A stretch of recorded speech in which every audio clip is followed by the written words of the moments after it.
కొన్నిసార్లు మనకు కనిపించే సంఘటనలు చిన్నవైనా అవి మన మనసును కదిలిస్తాయి.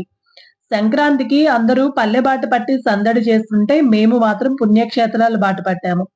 అరుణాచలం వెళ్లి శివయ్యని దర్శించుకొని, మార్గం మధ్యలో శ్రీకాళహస్తి శివయ్యని కూడా దర్శించుకొని బయటికి వస్తుంటే, అక్కడ కొందరు యాచకులు భిక్షాటన చేసుకుంటున్నారు. వారిలో చివరన ఇద్దరు వికలాంగులు కూర్చొని ఉన్నారు. నా దగ్గర చిల్లర లేక రూ. 20 నోటు ఒక అతనికి ఇచ్చి, "చెరుకో 10 తీసుకోండి" అన్నాను. కానీ పక్కనున్న అతను, "అమ్మా మీరు ఇద్దరికీ అని ఇచ్చినా అతను ఇవ్వడు.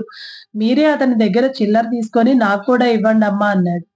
సరే నువ్వో రూ. 10 తీసుకొని ఇంకో రూ. 10 ఇవ్వని అక్కడే నుంచున్నాను. అతను నాకు ఆ రూ. 10 ఇవ్వడానికి అతను కూర్చున్న పట్టాన్ని పైకి లేపితే సుమారు అక్కడ 6, 7 వేల రూపాయల దాకా డబ్బులు ఉన్నాయి. నిజానికి అతనికి డబ్బులిచ్చే సమయానికి నా పర్సులో ఉన్నాయి 2000.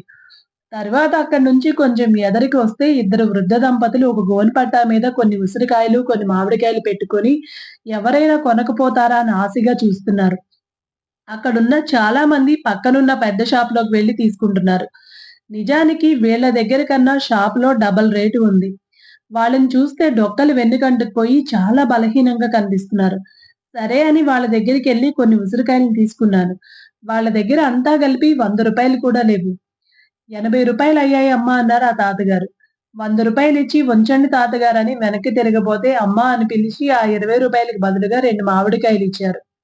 ఎంత ఆత్మాభిమానమో చూడండి.